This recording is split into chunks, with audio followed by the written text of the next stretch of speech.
السلام علیکم ورحمۃ اللہ وبرکاتہ۔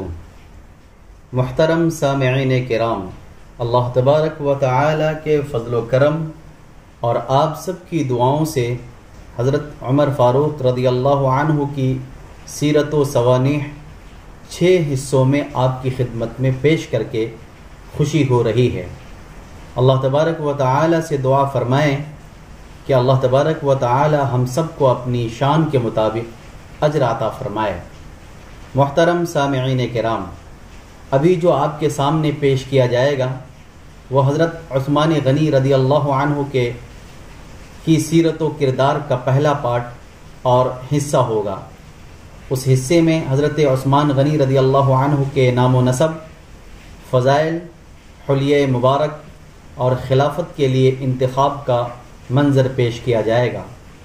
اس کے بعد دربار عثمانی میں جو پہلا مقدمہ پیش کیا گیا اس کی رودات سنائی جائے گی۔ فتح اسکندریہ، فتح آرمینیا اور فتح افریقہ پر بھی تفصیل سے روشنی ڈالی جائے گی انشاءاللہ، لہذا غور سے سنیں اور دوسروں کو بھی سننے کی ترغیب دیں، اور اگر مناسب سمجھیں تو ہمارا یہ چینل علمی نشریات کو سبسکرائب کر لیں اور بیل آئیکن بھی دبا دیں تاکہ مختلف قسم کے دینی باتیں آپ تک پہنچتی رہیں۔ محترم سامعین کرام، خلافت راشدہ کا نصف آخر یعنی حضرت عثمان غنی رضی اللہ تعالی عنہ کی سیرت و کردار کے تعلق سے سماعت فرمائیں۔ نام و نسب: عثمان بن عفان بن ابو العاص بن امیہ بن عبد شمس بن عبد مناف بن قصی بن کلاب بن مرہ بن کعب بن لوئی بن غالب۔ آپ کی کنیت ابو عمرو ابو عبداللہ تھی۔ زمان جاہلیت میں آپ کی کنیت ابو عمرو تھی۔ مسلمان ہونے کے بعد رقیہ رضی اللہ عنہا سے آپ کے یہاں عبداللہ رضی اللہ عنہ پیدا ہوئے تو آپ کی کنیت ابو عبداللہ ہو گئی۔ عثمان رضی اللہ تعالی عنہ کی نانی نبی اکرم صلی اللہ علیہ وسلم کے والد عبداللہ بن عبد المطلب کی حقیقی بہن تھی، جو عبداللہ رضی اللہ عنہ کے ساتھ توأم یعنی جڑواں پیدا ہوئی تھیں۔ اس طرح عثمان رضی اللہ عنہ نبی اکرم صلی اللہ علیہ وسلم کی پھوپھی زاد بہن کے بیٹے تھے۔ فضائل: آپ خلق حیا میں خاص طور پر ممتاز تھے۔ زید بن ثابت رضی اللہ عنہ کا قول ہے کہ نبی اکرم صلی اللہ علیہ وسلم نے ارشاد فرمایا کہ عثمان میرے پاس سے گزرے تو مجھ سے ایک فرشتے نے کہا کہ مجھے ان سے شرم آتی ہے کیونکہ قوم ان کو قتل کر دے گی۔ نبی اکرم صلی اللہ علیہ وسلم نے ارشاد فرمایا کہ جس طرح عثمان اللہ اور اس کے رسول سے حیا کرتے ہیں، فرشتے ان سے حیا کرتے ہیں۔ حسن رضی اللہ عنہ سے عثمان غنی رضی اللہ عنہ کی حیا کا ذکر آیا تو انہوں نے فرمایا کہ اگر کبھی عثمان نہانا چاہتے تو دروازے کو بند کر کے کپڑے اتارنے میں اس قدر شرماتے کہ پشت سیدھی نہ کر سکتے تھے۔ آپ ذو ہجرتین تھے یعنی آپ نے حبش کی ہجرت بھی کی اور مدینے کی بھی۔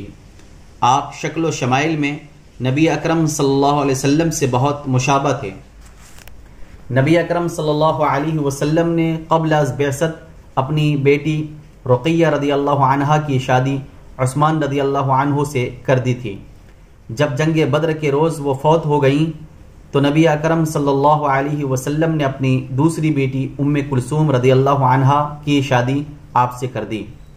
اسی لیے آپ ذو النورین کے خطاب سے مشہور ہیں۔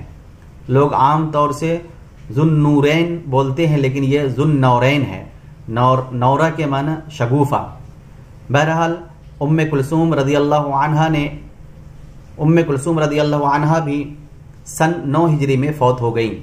سوائے عثمان غنی رضی اللہ عنہ کے اور کوئی شخص دنیا میں ایسا نہیں گزرا جس کے نکاح میں کسی نبی کی 2 بیٹیاں رہی ہوں۔ مناسک حج سب سے بہتر حضرت عثمان رضی اللہ عنہ جانتے تھے۔ آپ کے بعد عبداللہ بن عمر رضی اللہ عنہ عثمان رضی اللہ عنہ چوتھے مسلمان تھے، یعنی آپ سے پیشتر صرف 3 شخص اسلام ایمان لا چکے تھے۔ آپ ابو بکر صدیق رضی اللہ عنہ کی تحریک سے مسلمان ہوئے تھے۔ آپ صحابہ کرام رضوان اللہ علیہم اجمعین میں بہت مالدار تھے اور اسی طرح سب سے زیادہ سخی اور اللہ کی راہ میں خرچ کرنے والے تھے۔ آپ رقیہ رضی اللہ عنہ کی سخت علالت کے سبب سے جنگ بدر میں شریک نہیں ہو سکے تھے اور نبی اکرم صلی اللہ علیہ وسلم کی اجازت و حکم کے موافق مدینہ منورہ میں رہے تھے، لیکن جنگ بدر کے مال غنیمت میں سے آپ کو اسی قدر حصہ ملا جس قدر شرکائے جنگ کو ملا، اور نبی اکرم صلی اللہ علیہ وسلم نے فرمایا کہ عثمان کو اصحاب بدر میں شامل سمجھنا چاہیے، چنانچہ آپ کا اصحاب بدر میں شمار کیا جاتا ہے۔ آپ صحابہ کرام رضی اللہ عنہم اجمعین میں کثرت عبادت کے لیے خصوصی شہرت رکھتے تھے، رات بھر کھڑے ہو کر نماز پڑھا کرتے اور برسوں روزے رکھا کرتے تھے۔ مسجد نبوی کی بغل میں ازواج مطہرات رضی اللہ عنہن کے لیے کچھ زمین آپ نے اپنے خرچ سے خریدی تھی۔ ایک سال مدینے میں قحط پڑا تو آپ نے تمام محتاجوں کو غلہ دیا۔ مسلمان جب مدینے میں آئے تو وہاں پانی کی سخت تکلیف تھی۔ ایک یہودی کا کنواں تھا، وہ پانی نہایت گراں فروخت کرتا تھا۔ آپ نے وہ کنواں اس یہودی سے 35,000 درہم کا خرید کر وقف کر دیا۔ آپ نے کبھی جھوٹ نہیں بولا۔ مسلمان ہونے کے بعد ہر ہفتے ایک غلام آزاد کر دیا کرتے تھے۔ آپ نے کبھی اپنے مالدار ہونے پر فخر نہیں کیا اور زمانے جاہلیت میں کبھی شراب نہیں پی۔ آپ حدیث نبوی کو نہایت عمدگی اور احتیاط سے روایت کیا کرتے تھے۔ آپ نے جنگ تبوک کے واسطے 650 اونٹ اور 50 گھوڑے اللہ کی راہ میں پیش کیے۔ عہد جاہلیت میں آپ عمرائے مکہ میں شمار ہوتے تھے۔ حلیہ مبارک، آپ میانہ قد چیچک زدہ خوبصورت شخص تھے۔ داڑھی گھنی تھی، اس کو حنا سے رنگین رکھتے تھے، مہندی سے رنگین رکھتے تھے۔ آپ کی ہڈی چوڑی تھی، رنگت میں سرخی جھلکتی تھی، پنڈلیاں بھری بھری تھیں، ہاتھ لمبے لمبے تھے، سر کے بال گھنگریالے تھے، دونوں شانوں میں زیادہ فاصلہ تھا، دانت بہت خوبصورت تھے، کن پٹی کے بال بہت نیچے تک آئے ہوئے تھے۔ عبداللہ بن حزم کا قول ہے کہ میں نے عثمان رضی اللہ عنہ سے زیادہ خوبصورت کسی مرد یا عورت کو نہیں دیکھا۔ انتخاب۔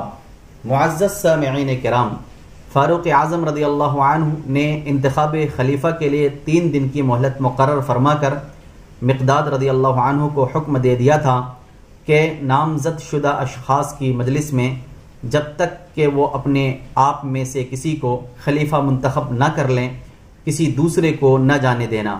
صرف عبداللہ بن عمر رضی اللہ عنہ کو رائے دینے کے لیے شریک ہونے کی اجازت تھی تاکہ اس طرح رائے دہندوں کی تعداد طاق یعنی 7 ہو جائے، لیکن عبداللہ بن عمر رضی اللہ عنہ کے لیے پہلے سے آپ نے یہ حکم صادر فرما دیا تھا کہ ان کو ہرگز خلیفہ منتخب نہ کیا جائے۔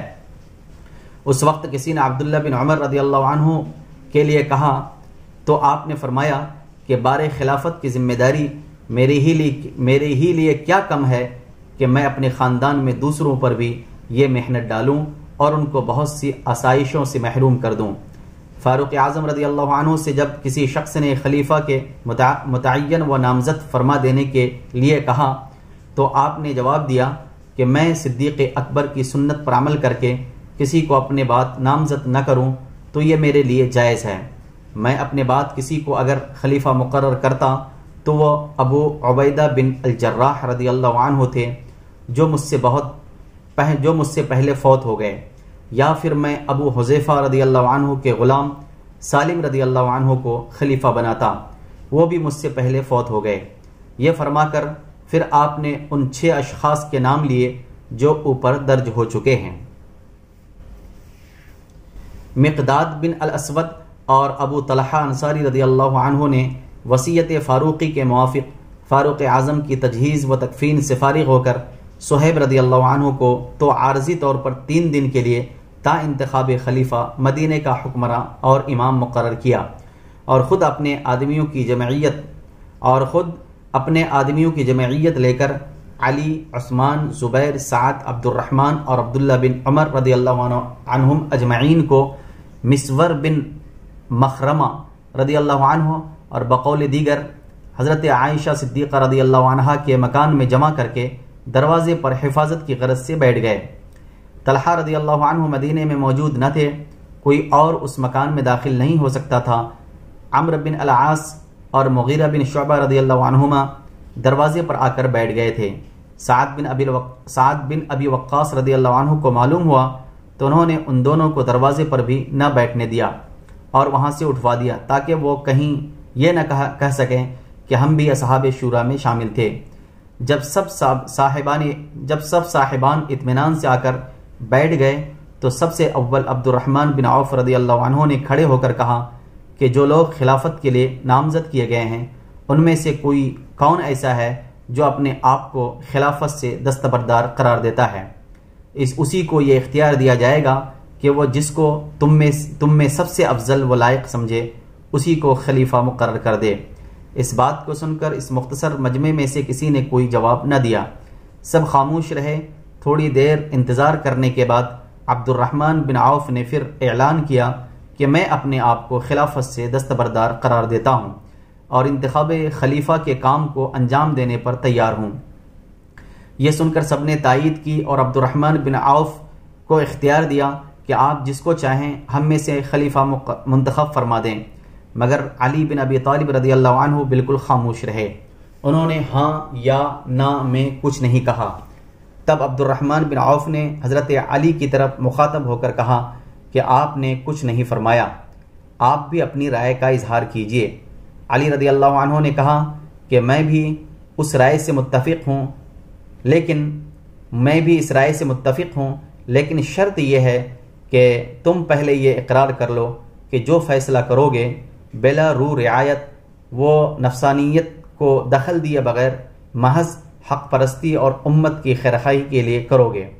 عبد الرحمن بن عوف نے کہا کہ میں تم سے عہد کرتا ہوں کہ بلا رو رعایت، بلا نفسانیت اور محض امت کی بہتری اور بھلائی کے لیے حق پرستی کی بنا پر فیصلہ کروں گا، لیکن تم سب اس بات کا اقرار کرو کہ جس کو میں منتخب کروں گا اس پر رضامند ہو جاؤ گے، اور جو میری رائے اور میرے فیصلے کی مخالفت کرے گا تم سب اس کے مقابلے میں میری مدد کرو گے۔ یہ سن کر علی رضی اللہ عنہ اور تمام مجمع نے اقرار کیا کہ ہم سب آپ کے فیصلے کی تائید اور اس کے نفاذ میں آپ کی امداد کریں گے۔ یہ عہد و پیمان ہو جانے کے بعد مجمع منتشر ہوا اور لوگ اپنے اپنے گھروں کو چلے آئے، کیونکہ ابھی 3 دن کی مہلت باقی تھی۔ اس دن کے عرصے میں عبد الرحمن بن عوف برابر صاحب الرائے اور جلیل القدر صحابہ کرام سے ان کی آراء دریافت فرماتے رہے، خود بھی غور و خوض میں مصروف رہے۔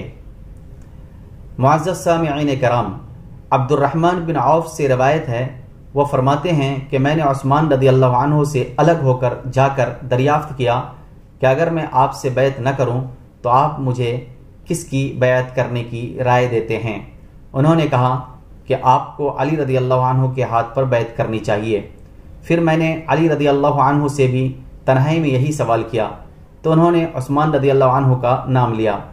پھر میں نے زبیر رضی اللہ عنہ سے دریافت کیا تو انہوں نے کہا کہ علی یا عثمان دونوں میں سے کسی ایک کے ہاتھ پر بیعت کر لو۔ پھر میں نے سعد رضی اللہ عنہ سے تنہائی میں دریافت کیا تو انہوں نے عثمان رضی اللہ عنہ کا نام لیا۔ پھر میں نے اور صاحب الرائے حضرات سے دریافت کیا تو کثرت رائے عثمان رضی اللہ عنہ کی نسبت ظاہر ہوئی۔ 6 روزہ مہلت کے آخری شب کو پھر مذکورہ بالا حضرات کا مجمع اسی مذکورہ مکان میں ہوا۔ عبد الرحمن بن عوف نے زبیر اور سعد رضی اللہ عنہما کو الگ بلا کر کہا کہ عام طور پر علی و عثمان کی نسبت لوگوں کی زیادہ آراء ظاہر ہوئی ہیں۔ ان دونوں حضرات نے بھی انہی دونوں کی نسبت اپنی رائے ظاہر کی۔ پھر سعد بن ابی وقاص رضی اللہ عنہ نے کہا کہ آپ تو ہم سے بیعت لے لیں اور ہم کو ان جھگڑوں سے آزاد کر دیں۔ عبد الرحمن نے فرمایا کہ یہ کیسے ممکن ہے، میں تو ان لوگوں کے دائرے سے آزاد ہو چکا ہوں جو خلافت کے لیے نامزد ہوئے تھے۔ پھر عبد الرحمن رضی اللہ عنہ نے علی رضی اللہ عنہ اور عثمان رضی اللہ عنہ کو الگ لے جا کر کچھ باتیں کیں۔ انہیں مشوروں اور باتوں میں صبح ہو گئی۔ یہی صبح انتخاب خلیفہ کے اعلان ہونے کی صبح تھی۔ لوگ منتظر تھے۔ نماز فجر کے بعد تمام مسجد نبوی آدمیوں سے کھچا کھچ بھر گئی۔ تمام حضرات مسجد میں تشریف رکھتے تھے اور منتظر تھے کہ دیکھیے عبد الرحمن بن عوف کیا فیصلہ سناتے ہیں۔ عبد الرحمن کے کچھ فرمانے سے پہلے بعض لوگوں نے اپنی اپنی رائے ظاہر کرنی شروع کر دی۔ یہ لوگ اصحاب شورا میں سے نہ تھے۔ مثلا عمار رضی اللہ عنہ نے کہا کہ میں علی کو مستحق خلافت سمجھتا ہوں۔ ابن ابی سرح اور عبداللہ بن ابی ربیعہ نے کہا کہ ہم عثمان کو زیادہ مستحق و مناسب پاتے ہیں۔ اس قسم کی چیمی گوئیاں شروع ہوئیں تو سعد بن ابی وقاص نے عبد الرحمن بن عوف سے کہا کہ تم اب دیر کیوں کر رہے ہو؟ اندیشہ ہے کہ مسلمانوں میں کوئی فتنہ نہ پیدا ہو جائے۔ تم جلد اپنی رائے کا اظہار کر کے اس مسئلے کو ختم کر دو۔ عبد الرحمن بن عوف اٹھے اور تمام مجمع کو مخاطب کر کے کہا کہ جہاں تک میری طاقت میں تھا میں نے ہر طبقہ اور ہر گروہ کی رائے معلوم کر لی ہے اور اس کام میں کسی غفلت و کم التفاتی کو مطلق راہ نہیں دی۔ میرے فیصلے سے اب کسی کو انکار کا موقع حاصل نہیں، کیونکہ برضا و رغبت تمام اصحاب شورا اور نامزدگان خلافت نے میرے فیصلے کو ناطق تسلیم کر لیا ہے اور میں اپنی تمام طاقت صحیح فیصلہ تک پہنچنے کے لیے صرف کر چکا ہوں۔ یہ کہہ کر انہوں نے عثمان غنی رضی اللہ عنہ کو اپنے پاس بلایا اور کہا کہ اللہ اور رسول کے احکام اور سنت شیخین پر چلنے کا اقرار کرو۔ انہوں نے اقرار کیا کہ میں اللہ اور رسول کے حکم اور صدیق و فاروق اعظم کے نمونے پر چلنے کی کوشش کروں گا۔ اس کے بعد عبد الرحمن بن عوف نے عثمان غنی کے ہاتھ پر بیعت کی۔ ان کے بعد سب لوگ عثمان غنی رضی اللہ عنہ کے ہاتھ پر بیعت کرنے لگے۔ علی رضی اللہ عنہ کو اول اس نظارے سے کچھ دل گرفتگی محسوس ہوئی اور مسجد سے اٹھ کر باہر جانے لگے، لیکن پھر کچھ خیال آیا تو فوراً بڑی عجلت و بےتابی کے ساتھ صفوں کو چیرتے ہوئے بڑھے اور عثمان غنی کے ہاتھ پر بیعت کی۔ طلحہ رضی اللہ عنہ اس روز یعنی یکم محرم کو مدینے میں موجود نہ تھے اور اسی لیے وہ شریک مشورہ نہ ہو سکے تھے۔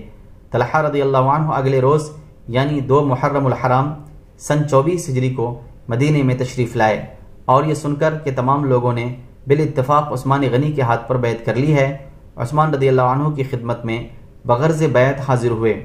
عثمان رضی اللہ عنہ نے ان سے کہا کہ آپ کی غیر موجودگی میں میرا انتخاب ہو گیا ہے اور زیادہ دنوں آپ کا انتظار نہیں ہو سکتا تھا۔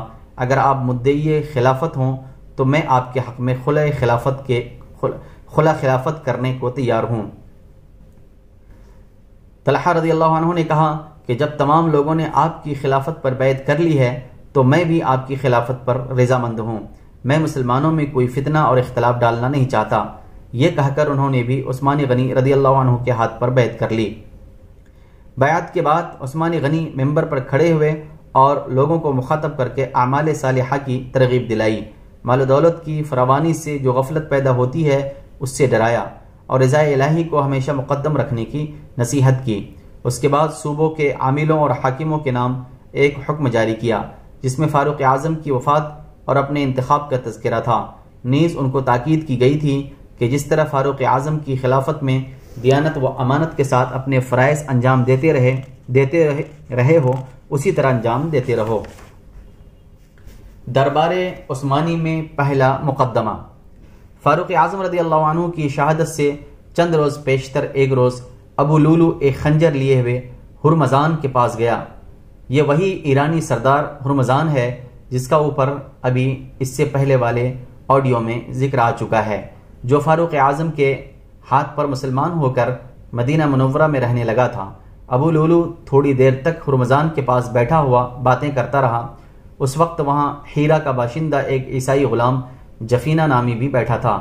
عبد الرحمن بن ابی بکر رضی اللہ عنہ ان تینوں کو ایک جگہ بیٹھے اور باتیں کرتے ہوئے دیکھا۔ عبد الرحمن بن ابو بکر کو قریب آتے دیکھ کر ابو لولو وہاں سے اٹھ کر چل دیا۔ اٹھتے وقت خنجر جو وہ لیے ہوئے تھا اس کے ہاتھ سے گر گیا تھا۔ جس کو گرتے ہوئے اور ابو لولو کو اٹھاتے ہوئے بھی عبد الرحمن بن ابو بکر نے دیکھا تھا۔ اس وقت ان کو نہ کوئی شبہ گزرا تھا، نہ کسی قسم کا خیال ان کے دل میں پیدا ہوا تھا۔ لیکن جب ابو لولو نے فاروق اعظم کو زخمی کیا اور اس کے بعد ابو لولو گرفتار ہو کر مقتول ہوا تو اس کے پاس سے جو خنجر نکلا اس کو عبد الرحمن بن ابو بکر نے پہچانا کہ یہ وہی خنجر ہے جو چند روز ہوئے اس کے پاس دیکھا تھا۔ ساتھ ہی مذکورہ بالا تمام واقعہ بھی انہوں نے سنایا۔ ابو لولو کے ہرمزان کے پاس جانے اور باتیں وغیرہ کرنے کا حال فاروق اعظم رضی اللہ عنہ کی شہادت کے بعد جب ان کے دوسرے صاحبزادے عبید اللہ بن عمر رضی اللہ عنہما نے سنا تو طیش اور انتقام کے جوش میں انہوں نے موقع پا کر ہرمزان پر حملہ کیا۔ ہرمزان کو زخمی ہو کر گرتا ہوا دیکھ کر سعد بن ابی وقاص اور عبید اللہ بن عمر کے گرفتار کرنے کو اور عبید اللہ بن عمر جفینہ عیسائی غلام کو بھی قتل کرنے کو دوڑے۔ قبل اس کے کہ عبید اللہ بن عمر رضی اللہ عنہ جفینہ کے قتل پر قادر ہوں، سعد بن ابی وقاص نے ان کو گرفتار کر لیا۔ چونکہ ابھی تک کوئی خلیفہ منتخب نہیں ہوا تھا اور صہیب رضی اللہ عنہ ہی عارضی طور پر خلافت کے ضروری کام انجام دے رہے تھے، لہذا سعد بن ابی وقاص نے عبید اللہ بن عمر رضی اللہ عنہ کو صہیب رضی اللہ عنہ کی خدمت میں پیش کیا۔ صہیب رضی اللہ عنہ نے ان کو خلیفہ کے منتخب ہونے تک کے لیے قید کر دیا۔ اب جب عثمان غنی خلیفہ منتخب ہوئے اور بیعت عامہ مسجد نبوی میں ہو چکی اور عثمان غنی رضی اللہ عنہ خطبہ خلافت بھی لوگوں کو سنا چکے تھے تو سب سے پہلے آپ کی خدمت میں یہ مقدمہ پیش ہوا اور عبید اللہ رضی اللہ عنہ کو آپ کے سامنے لایا گیا۔ عبید اللہ بن عمر سے جب ہرمزان کے قتل کی نسبت دریافت کیا گیا تو انہوں نے اقرار کر لیا۔ اس پر عثمان غنی نے صحابہ کرام سے مشورہ لیا۔ علی رضی اللہ عنہ نے فرمایا کہ عبید اللہ بن عمر کو ہرمزان کے قصاص میں قتل کر دینا چاہیے، لیکن عمرو بن العاص رضی اللہ عنہ نے علی رضی اللہ عنہ کی اس رائے سے مخالفت کا اظہار کیا اور کہا کہ یہ کسی طرح مناسب نہیں۔ ابھی کل پرسوں کی بات ہے کہ باپ مارا گیا ہے، آج اس کے بیٹے کو قتل کرتے ہو، اور لوگوں نے بھی عمرو بن العاص کی رائے کی تائید کی۔ عثمان غنی رضی اللہ عنہ کچھ شش و پنج میں پڑے، لیکن پھر فوراً ہی انہوں نے فرمایا کہ یہ معاملہ نہ فاروق اعظم کے عہد خلافت کا ہے اور نہ میری خلافت کے زمانے کا، کیونکہ میرے خلیفہ منتخب ہونے سے پہلے یہ واقعہ ظہور میں آ چکا تھا، لہٰذا میں اس کا ذمہ دار نہیں ہو سکتا۔ اس کے بعد عثمان غنی رضی اللہ عنہ نے یہ بہترین صورت اختیار کی کہ خود عبید اللہ بن عمر رضی اللہ عنہما کا ولی بن کر اپنے پاس سے ہرمزان کے قتل کی دیت ادا کر دی اور ممبر پر چڑھ کر ایک پر اثر تقریر کی۔ اس طرح تمام لوگ اس فیصلے سے خوش ہو گئے اور عبید اللہ بن عمر رضی اللہ عنہما قصاص سے بچ گئے۔ ولایات کے عامل یا گورنر۔ جب عثمان غنی رضی اللہ عنہ خلیفہ منتخب و مقرر ہوئے ہیں تو اسلامی صوبوں اور ولایتوں پر فاروق اعظم رضی اللہ عنہ کے مقرر کیے ہوئے عمال حکمراں تھے، جو عمال حکمراں تھے ان کے نام کی فہرست سماعت فرمائیں۔ مکے میں نافع بن عبد الحراس، طائف میں سفیان بن عبداللہ ثقفی، یمن میں یعلی بن امیہ، عمان میں حذیفہ بن محسن، دمشق میں معاویہ بن ابی سفیان، مصر میں عمرو بن العاص، حمص میں عمرو بن سعد، عمر بن سعد، اردن میں عمرو بن عتبہ، بصرہ میں ابو موسیٰ اشعری، کوفہ میں مغیرہ بن شعبہ، بحرین میں عثمان بن ابی وقاص رضی اللہ عنہم اجمعین۔ عاملوں کے عزل و نصب کے متعلق سب سے پہلا حکم عثمان غنی نے یہ جاری کیا کہ مغیرہ بن شعبہ رضی اللہ عنہ کو کوفہ کی گورنری سے معزول کر کے مدینے میں بلا لیا اور ان کی جگہ سعد بن ابی وقاص رضی اللہ عنہ کو کوفہ کا گورنر مقرر کر کے بھیجا۔ لوگوں نے اس تقرر و برطرفی کا سبب دریافت کیا تو انہوں نے فرمایا کہ مغیرہ کو کسی خطا پر معزول نہیں کیا گیا، بلکہ میں نے یہ انتظام وصیت فاروقی کے موافق کیا ہے، کیونکہ عمر فاروق رضی اللہ عنہ اپنے اس منشا کو مجھ سے فرما چکے تھے۔ عہد عثمانی کے قابل تذکرہ واقعات سماعت فرمائیں۔ فتح اسکندریہ۔ عثمان غنی رضی اللہ عنہ کے ابتدائی سال خلافت یعنی 24 ہجری میں کوئی اہم اور قابل تذکرہ واقعہ ظہور پذیر نہیں ہوا، اس جگہ ایک بات بیان کر دینا ضروری ہے کہ قیصر روم ہرقل کا انتقال اسکندریہ کی فتح سے 7 ماہ بعد قسطنطنیہ میں ہو چکا تھا۔ فتح بیت المقدس کے بعد ہرقل ایشیائی کوچک اور شام سے بھاگ کر قسطنطنیہ چلا گیا تھا، اور جس قدر ملک مسلمانوں نے فتح کیا تھا اس کو واپس کرنے سے مایوس اور بقیہ علاقے کی حفاظت کی تدبیروں میں پریشان تھا۔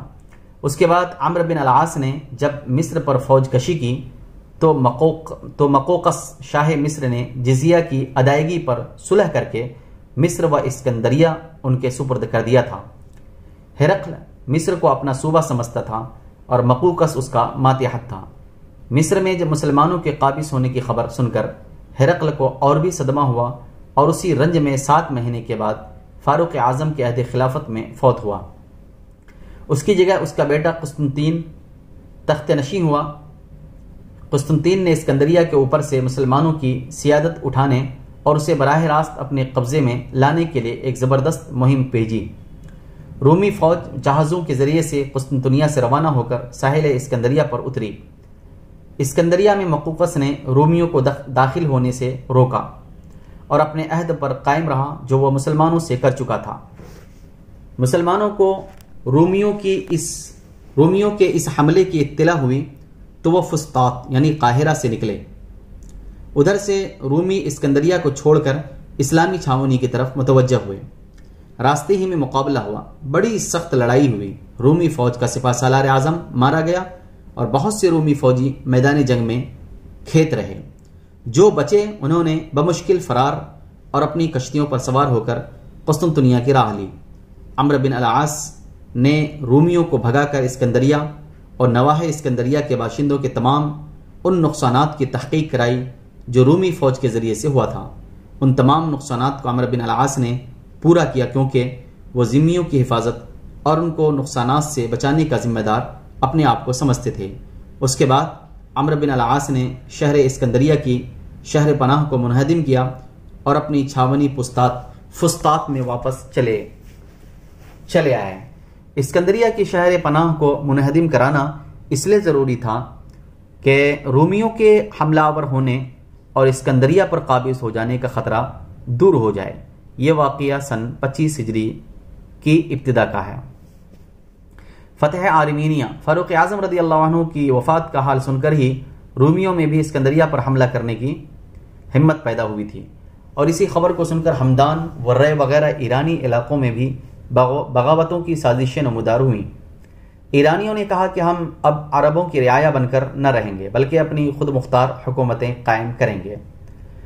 ان بغاوتوں کا حال سن کر عثمان غنی رضی اللہ عنہ نے ابو موسیٰ اشعری، برا بن عازب اور قرط بن کعب رضی اللہ عنہ اجمعین وغیرہ سرداروں کو مامور فرما دیا۔ ان سرداروں نے بہت جلد ان بغاوتوں کو فروغ کر دیا تھا۔ سعد بن ابی وقاص عمر رضی اللہ عنہ کے عہد خلافت میں معزول ہو کر مدینہ منورہ میں آ گئے تھے۔ عثمان غنی رضی اللہ عنہ نے خلیفہ بنتے ہی سعد بن ابی وقاص کو پھر گورنری پر مقرر کر دیا۔ اسی زمانے عبداللہ بن مسعود رضی اللہ عنہ کوفہ کے بیت المال کے عامل یا افسر خزانہ تھے۔ سعد بن ابی وقاص رضی اللہ عنہ نے جو کوفہ کے گورنر مقرر ہو کر آئے تھے، عبداللہ بن مسعود رضی اللہ عنہ سے اپنی کسی ضرورت کے لیے کچھ قرض لے لیا۔ چند روز کے بعد عبداللہ بن مسعود نے اس قرض کا تقاضا کیا، مگر سعد رضی اللہ عنہ اس کو ادا نہ کر سکے۔ اسی میں بات بڑھ گئی اور دونوں صاحبوں کی شکر رنجی اور بے لطفی کی خبر مدینہ منورہ میں عثمان غنی تک پہنچی۔ انہوں نے سعد بن ابی وقاص کو سن 25 ہجری میں کوفہ کی گورنری سے معزول کر کے ولید بن عقبہ بن ابی معیط رضی اللہ عنہ کو مقرر کیا۔ آذربائیجان کی حفاظت کے لیے جو فوج رہتی تھی وہ بھی گورنر کوفہ کے ماتحت سمجھی جاتی تھی، اور کوفہ کی چھاونی ہی سے باری باری ایک سردار مناسب فوج کے ساتھ آذربائیجان کے لیے روانہ کیا جاتا تھا۔ سعد بن ابی وقاص کے زمانے میں عتبہ بن فرقت آذربائیجان میں مقرر تھے۔ سعد رضی اللہ عنہ کے معزول ہونے پر عتبہ بن فرقت بھی آذربائیجان سے معزول کر کے بلا لیے گئے۔ آذربائیجان والوں نے عتبہ کو جاتے ہی فوراً بغاوت کا علم بلند کیا۔ ولید بن عقبہ نے فوراً آذربائیجان پر فوج کشی کی آذربائیجان والوں نے پرانی شرائط پر پھر صلح کر لی اور جزیہ ادا کرنے لگے۔ ولید بن عقبہ جو عہد فاروقی میں جزیرہ کے عامل تھے اور اب کوفہ کے گورنر مقرر ہوئے تھے، عثمان غنی کے رضائی بھائی تھے۔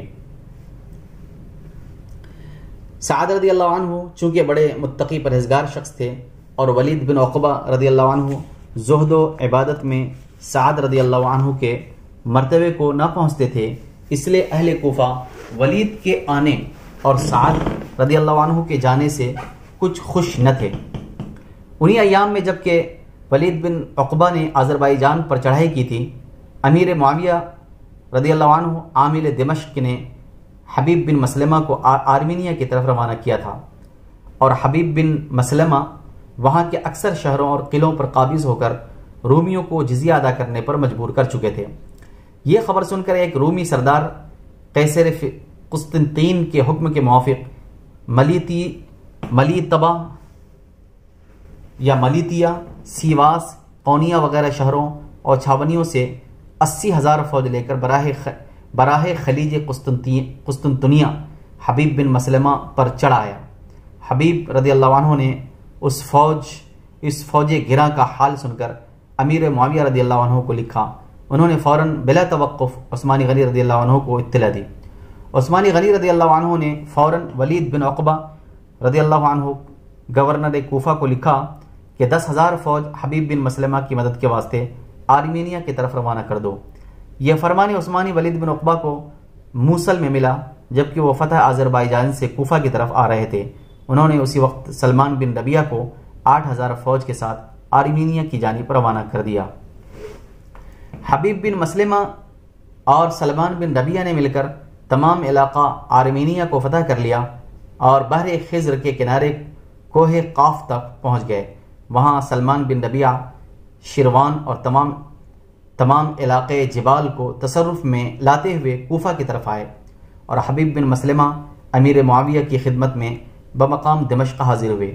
اس کے بعد امیر معاویہ نے خود ایک جمعیت لے کر رومی علاقے پر چڑھائی کی۔ رومی لشکر خوف زدہ ہو کر انطاکیہ و طرطوس کے تمام درمیانی علاقے چھوڑ کر فرار ہو گیا۔ امیر معاویہ رضی اللہ عنہ نے انہی قلعوں میں اپنی چھاونیاں قائم کر کے ان میں سے بعض قلعوں کو ویران و مسمار بھی کر دیا۔ یہ تمام واقعات سن 25 ہجری میں وقوع پذیر ہوئے۔ اب آئندہ جو بات بتائی جائے گی وہ 26 ہجری سے وہ باتیں شروع ہوں گی۔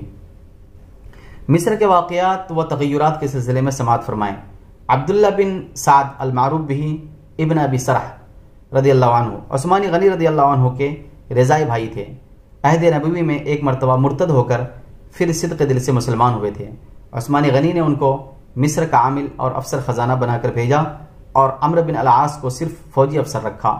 ان فوجی و ملکی افسروں میں ناچاقی پیدا ہوئی اور عثمان غنی نے اس ناچاقی سے مطلع ہو کر سن 26 ہجری میں عمرو بن العاص رضی اللہ عنہ کو قطعاً معزول و برطرف کر کے عبداللہ بن سعد رضی اللہ عنہ کو مصر و اسکندریہ میں کامل اختیارات دے دیے۔ اگرچہ عبداللہ بن سعد بھی عرب کے مشہور بہادروں اور شاہ سواروں میں شمار ہوتے تھے، لیکن وہ عمرو بن العاص کی طرح نہ تجربہ کار تھے، نہ مصر میں عمرو رضی اللہ عنہ کی سی ہر دل عزیزی رکھتے تھے۔ عمرو رضی اللہ عنہ کے معزول ہونے سے اہل مصر کو سخت صدمہ ہوا اور وہ اپنے نئے حاکم یعنی عبداللہ بن سعد کے خلاف بغاوت پر آمادہ ہو گئے۔ قیصر قسطنطین نے جب یہ مصر کا یہ حال اور عمرو بن العاص کے معزول ہونے کی کیفیت سنی تو اس نے اپنے ایک زبردست اور تجربہ کار سپہ سالار کا ایک زبردست فوج دے کر کشتیوں کے ذریعے سے اسکندریہ کی جانب روانہ کر دیا۔ شہر میں جو رومی یعنی یونانی لوگ تھے وہ سب اسی رومی فوج سے مل گئے۔ غرض کچھ معمولی سی جھڑپ اور خون ریزی کے بعد اسکندریہ رومی فوج کے قبضے میں آ گیا۔ یہ سن کر عثمان غنی نے عمرو بن العاص رضی اللہ عنہ کو پھر مصر کا گورنر مقرر کر کے روانہ کیا۔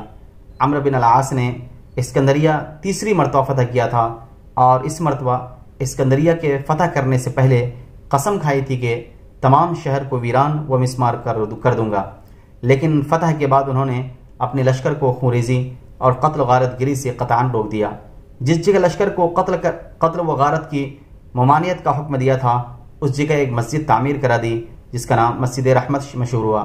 جب عمرو بن العاص ملک مصر پر پورے طور پر قابض و متصرف ہو گئے اور تمام ملکی انتظامات بھی مکمل ہو گئے تو عثمان غنی رضی اللہ عنہ خلیفہ وقت نے عمرو بن العاص کو مصر کی حکومت سے معزول کر کے ان کی جگہ عبداللہ بن سعد کو پھر مصر کا گورنر مقرر کر دیا۔ اس مرتبہ عمرو رضی اللہ عنہ کو اپنے معزول ہونے کا صدمہ ہوا، ادھر عبداللہ بن سعد کو بھی اپنے معمور و مقرر ہونے کا رنج ہوا، کیونکہ وہ مصر کی بگڑتی ہوئی حالت کو خود نہ سنبھال سکے تھے۔ اس کو عمرو بن العاص نے سدھارا اور اس کے بعد پھر ملک کی حکومت ان کو دے دی گئی۔ اب عبداللہ بن سعد کو یہ فکر لاحق ہوئی کہ کسی طرح اپنی گزشتہ بدنامی کی تلافی کروں۔ فتح افریقہ۔ عبداللہ بن سعد رضی اللہ عنہ نے عثمان غنی رضی اللہ عنہ سے اجازت طلب کی کہ شمالی افریقہ پر چڑھائی ہونی چاہیے۔ اس زمانے میں افریقہ ایک بر اعظم کا نام ہے، مگر اس زمانے میں افریقہ نام کی ایک ریاست بھی تھی جو طرابلس اور طنجہ کے درمیانی علاقے پر پھیلی ہوئی تھی۔ لیکن اس زمانے میں افریقہ ان ملکوں کے مجموعے پر بھی بولا جاتا تھا جو آج کل بر اعظم افریقہ کے شمالی حصے میں واقع ہیں، یعنی طرابلس، الجیریا، تیونس، موراکو وغیرہ۔ عثمان غنی رضی اللہ عنہ نے عبداللہ بن سعد کو فوج کشی کی اجازت دے دی۔ انہوں نے 10,000 فوج کے ساتھ مصر سے خروج کر کے علاقہ برقہ میں سرحدی رئیسوں کو مغلوب کیا۔ ان رئیسوں کو اپنے زمانے حکومت میں عمرو بن العاص بھی چڑھائی کر کے جزیہ کی ادائیگی کے لیے مجبور کر چکے تھے۔ بعد میں وہ موقع پا کر خود مختار ہو گئے تھے، اس لیے اب انہوں نے جزیہ ادا کرنے اور اپنے آپ کو محکوم تسلیم کرنے میں زیادہ چوں و چرا نہیں کی۔ اس کے بعد جب عبداللہ بن سعد ملک کے درمیانی حصے اور طرابلس کی طرف بڑھنے لگے تو عثمان غنی نے مدینہ منورہ سے ایک فوج مرتب کر کے ان کی مدد کے لیے روانہ کی۔ اس فوج میں عبداللہ بن عمر، عبداللہ بن عباس، عبداللہ بن زبیر، عمرو بن العاص، حسین بن علی، عبداللہ بن جعفر رضی اللہ عنہم اجمعین وغیرہ شامل تھے۔ یہ فوج مصر سے ہوتی ہوئی برقہ میں پہنچی تو وہاں عبداللہ بن سعد نے استقبال کر کے اس سے ملاقات کی۔ اب سب مل کر طرابلس کی طرف بڑھے۔ رومیوں نے طرابلس سے نکل کر مقابلہ کیا مگر شکست کھا کر بھاگے۔ مسلمانوں کا طرابلس پر قبضہ ہو گیا۔ طرابلس پر قبضہ مکمل کر کے خاص ریاست افریقہ کی طرف لشکر اسلام بڑھا۔ افریقہ کا بادشاہ جرجیر نامی قیصر کا ماتحت اور خراج گزار تھا۔ اس کو جب اسلامی لشکر کے اپنی طرف متوجہ ہونے کی اطلاع ملی تو اس نے 1,20,000 فوج جمع کر کے ایک شبانہ روز کی مسافت پر آگے بڑھ کر مسلمانوں کا مقابلہ کیا۔ دونوں لشکر ایک دوسرے کے مقابل پہنچ گئے تو عبداللہ بن سعد نے سب سے پہلے عیسائی لشکر کو اسلام کی دعوت دی۔ جرجیر نے اس دعوت کا صاف انکار کیا تو دوبارہ جزیہ ادا کرنے کے لیے کہا گیا۔ جب اس نے جزیہ ادا کرنے سے بھی صاف انکار کیا تو مسلمانوں نے صف آرائی کر کے لڑائی شروع کی۔ لڑائی بڑے زور و شور سے ہوئی۔ فتح و شکست کی نسبت کوئی پیشن گوئی نہیں کی جا سکتی تھی کہ اتنے میں مسلمانوں کی کمک کے لیے ایک تازہ دم فوج پہنچی اور لشکر اسلام سے نعرہ تکبیر بلند ہوا۔ اس اجمال کی تفصیل اس طرح ہے کہ بعد مسافت کے سبب سے، مسافت کی دوری کے سبب سے اس لشکر کی خبر مدینہ منورہ میں جلد نہیں پہنچ سکتی تھی۔ عثمان غنی رضی اللہ عنہ نے جب دیکھا کہ لشکر افریقہ کی خبر آئے ہوئے زیادہ دن گزر گئے ہیں تو انہوں نے عبد الرحمن بن زبیر کو ایک دستہ فوج کے ہمراہ افریقہ کی طرف روانہ فرما دیا تھا۔ عبد الرحمن بن زبیر اپنی فوج کے ساتھ لشکر اسلام میں داخل ہو گئے، اس لیے مسلمانوں نے نعرہ تکبیر بلند کیا۔ جرجیر نے نعرہ تکبیر سن کر دریافت کیا کہ مسلمانوں میں کیوں یہ نعرہ بلند ہوا، یہ نعرہ تکبیر بلند ہوا، تو اس کو بتایا گیا کہ مسلمانوں کی ایک تازہ دم فوج مدد کے لیے پہنچ گئی ہے۔ جرجیر یہ سن کر بہت فکر مند ہوا مگر اس روز لڑائی کا کوئی فیصلہ نہ ہو سکا۔ شام ہونے پر دونوں فوجیں اپنے اپنے خیموں کی طرف متوجہ ہوئیں۔ اگلے روز جب لڑائی شروع ہوئی تو عبداللہ بن زبیر نے میدان جنگ میں عبداللہ بن سعد کو موجود نہ پا کر سبب دریافت کیا۔ ان کو بتایا گیا کہ جرجیر نے منادی کرا دی ہے کہ جو شخص عبداللہ بن سعد کا سر کاٹ کر لائے گا اس کو 1,00,000 دینار بطور انعام دیے جائیں گے اور اس کے ساتھ جرجیر اپنی لڑکی کی شادی بھی کر دے گا۔ لہٰذا عبداللہ بن سعد جان کے خوف سے میدان میں نہیں آئے۔ عبداللہ بن زبیر یہ بات سن کر عبداللہ بن سعد کے پاس ان کے خیمے میں گئے اور کہا کہ تم بھی اپنے لشکر میں منادی کرا دو کہ جو شخص جرجیر کا سر کاٹ کر لائے گا اس کو مال غنیمت سے 1,00,000 دینار دیا جائے گا اور جرجیر کی لڑکی سے اس کا نکاح کیا جائے گا اور جرجیر کے ملک کا حاکم اس کو بنا دیا جائے گا۔ چنانچہ اسی وقت عبداللہ بن سعد نے منادی کرا دی، جس سے جرجیر کو سخت مصیبت پیش آئی۔ عبداللہ بن سعد میدان میں آ گئے اور آج بھی طرفین سے خوب داد شجاعت دی، مگر فتح و شکست کا کوئی فیصلہ نہ ہو سکا۔ جب رات ہوئی تو مجلس مشاورت منعقد ہوئی اور عبداللہ بن زبیر نے رائے دی کہ اسلامی لشکر سے آدھی فوج میدان جنگ میں جا کر دشمن کا مقابلہ کرے اور آدھی خیموں میں رہے۔ جب حسب دستور دونوں فوجیں شام تک لڑائی لڑتی ہوئی تھک کر ایک دوسرے سے جدا ہوں اور اپنے اپنے خیموں کی طرف متوجہ ہوں، تو اس وقت وہ تازہ دم فوج جو خیموں میں بیٹھی رہی ہے شمشیر بکف رومیوں پر ٹوٹ پڑے۔ اس طرح ممکن ہے کہ لڑائی کا فیصلہ جلد ہو جائے۔ اس رائے کو سب نے پسند کیا۔ اگلے دن یعنی تیسرے روز کی جنگ میں نصف فوج صبح سے مصروف جنگ ہوئی اور نصف فوج عبداللہ بن زبیر کی ماتحتی میں خیموں کے اندر منتظر رہی۔ دوپہر تک طرفین لڑتے رہے اور بعد دوپہر ایک دوسرے سے جدا ہوئے۔ فوراً عبداللہ بن زبیر اپنی تازہ دم فوج لے کر خیموں سے نکل پڑے اور رومیوں پر حملہ آور ہوئے۔ رومی اس حملے کی تاب نہ لا کر اپنے خیموں کی پناہ میں گئے، لیکن ان کو وہاں بھی پناہ نہ ملی۔ مسلمانوں نے ان کو گرفتار اور قتل کرنا شروع کر دیا۔ جرجیر نے مقابلہ کیا۔ عبداللہ بن زبیر نے اس کو تلوار کے ایک ہی وار سے قتل کیا۔ اگلے روز مسلمان اس میدان سے کوچ کر کے آگے بڑھے اور افریقہ کے دارالصدر شہر سبیطلہ کا محاصرہ کیا۔ چند روز کے بعد اس کو فتح کر کے بے حد و بے شمار مال غنیمت پر قبضہ جمایا۔ سواروں کو فیکس 3,000 دینار ملے۔ شہر سبیطلہ کی فتح کے بعد مسلمانوں نے آگے بڑھ کر قلعہ جم کا محاصرہ کیا، جس کو اہل افریقہ نے خوب مستحکم کر رکھا تھا۔ اس کو بھی مسلمانوں نے امان کے ساتھ فتح کر لیا۔ اہل افریقہ نے اسلامی طاقت کے آگے اپنے آپ کو مغلوب و مجبور دیکھ کر 10 لاکھ دینار جزیہ دے کر صلح کر لی۔ عبداللہ بن زبیر افریقہ کی بشارت اور مال غنیمت کا خمس لے کر مدینہ منورہ کی طرف روانہ ہوئے اور عثمان غنی رضی اللہ عنہ خلیفہ وقت کی خدمت میں پیش کیا۔ اس خمس کو مروان بن الحکم نے 5 لاکھ کے عوض میں خرید لیا۔ عبداللہ بن سعد رضی اللہ عنہ 1 برس 3 مہینے کے بعد سن 27 ہجری میں افریقہ سے مصر کو واپس آئے۔ افریقہ والوں نے بجائے جرجیر کے اپنا ایک اور بادشاہ منتخب کر لیا اور مسلمانوں کو مقررہ جزیہ ادا کرنے لگے۔ افریقہ اسی ریاست یا اسی ملک کا نام سمجھنا چاہیے جس کو قرطاجنہ کا ملک کہتے تھے۔ قرطاجنہ اب بر اعظم افریقہ کا ایک مشہور شہر ہے۔ وآخر دعوانا الحمدللہ۔